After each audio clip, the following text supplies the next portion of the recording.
Marlborough sheep and beef farmers Paul and Muff Newton produce Kumanu Lamb on their Havelock farm. 20 farmers make up the Kumanu group, which is based around 4 guiding principles: animal welfare, environmental responsibility, social responsibility, and lamb quality and food safety. The home property here is 800 hectares, 20% flats, 80% steep hill country. Traditionally run around 4,500 Romney ewes. We're back a wee bit on that now as the tailing percentages have lifted quite dramatically in the last year or two. We run Angus cows on the hills. We've usually got around 100 to 120 cows. And we've taken on some leases down the valley, so we've been finishing the cattle in recent years. Well, we have got a favourable climate, really, I suppose you could have to say, the 60-inch rainfall. Property's got a great history, fertiliser-wise. We've been here 18 years, but before that, Albie Higgins put a lot of lime on over the years and kept the phosphate levels up. And this country just doesn't operate without that, really. Chris Mulvaney came up with the idea, I think, originally, and he was running stock here, or sheep for profit as it was in those days. That was something I got into because I was really keen to find some way of being able to monitor and record some of the information on the stock. And it just seemed like the ideal way to be doing it. So I must have been in that for a year or two when we got to a meeting down in Christchurch. He suggested that because we're doing so much monitoring and so on, that maybe we've got something we can market as far as the lambs go.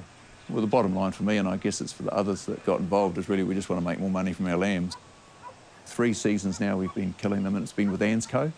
And Ansco came up with a distributor in Holland who's been taking all of our lambs until now. We're simply doing more recording and more monitoring of our stock than is generally done with sheep. As a result, we can sort of guarantee the animal welfare, which is one of the main things for the customers.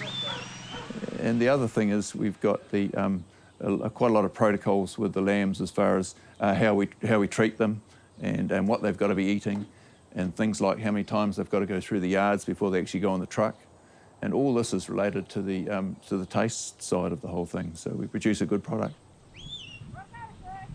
The supplier over in Holland wants more product than what we can supply. We just have to say what we can guarantee, because he needs to be able to guarantee his customers. You know, so we're limited at the moment in that regard. But no, not everybody wants to go to the extent that we are, and not everybody wants to invest those dollars to start with. But for a lot of people that just can see that every year the schedule's dictating where they're at, and to be able to perhaps get in a position where they can have fixed price and be better off, well, it's got to be the right thing to do. Kumanu lambs are part of stock care. You've got to be a stock care farmer before you can have Kumanu lambs. It's basically about really good data collection, recording, monitoring and measuring, because as you know, you can't manage without measuring. With the information, we know, and Paul knows where exactly they are in the business. And they make decisions with confidence. And we look at production systems. We look at the ewe flock production system, the beef cow system, lamb finishing system, beef finishing system.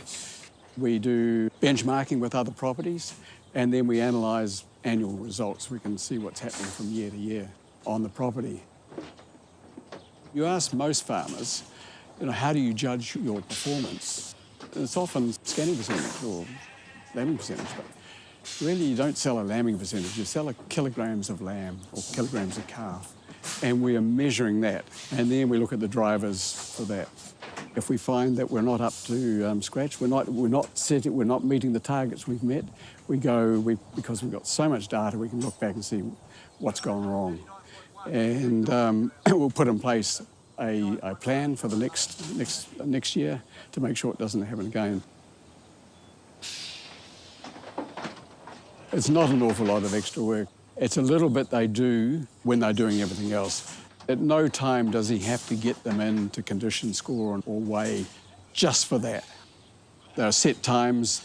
You want to know what's happening pre-mating and then at mating and the ram removal. Now, you're always handling those stock at that time, so it's just a thing you do.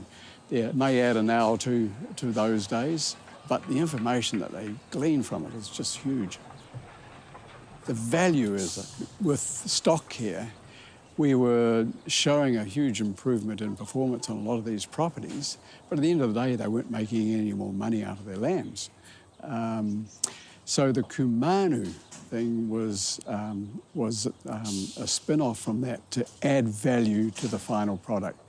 Paul had a whole lot of lambs going off here that were just going into the great big melting pot. He wasn't getting any premium over anyone else.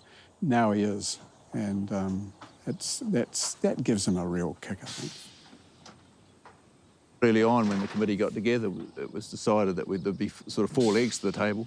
The first one was animal welfare, next one was environmental, and social and safety, food safety. So as far as animal welfare goes, that's pretty well covered with the monitoring we've done and with the vets' supervision all the time on what we're doing, so that's no problem. As far as the environmental, it was decided that beef and lamb put a lot of work into their LEPs, their land and environmental plans, so we went with them and we go through to the second stage as the minimum of a beef and lamb environmental plan as a requirement for producing these Kumanus. And the other thing is the social side of things. And the guys are just recording what's happening on their properties. What we're trying to maintain is a pH level that's low to, it's now pretty well established and well known that it affects the quality of the meat and it's how long it can last on the shelf when it's been chilled. So, yeah, really important that we keep the pH levels down, and one of those ways we do that is there's no dogs in the yards.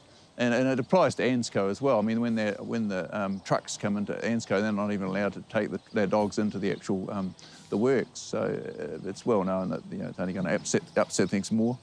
Obviously, we've got to use dogs to bring the sheep into here, but we do that with all due care. And yeah, once they're in the yards, it's reasonably simple. The financial gain's the most important thing. But that comes not through just selling through Kumanu, but also the gain in production that we're getting by being part of stock here. So what we've been doing with all the development that we've been doing and monitoring and recording everything, we're able to see where we're at and see where we improve. And we've seen marked increase in production over the last number of years. Yeah, it's all graphed there. It's all on display for us to sort of. We can be assured that what we're doing is sending us in the right direction to increase production. Yeah.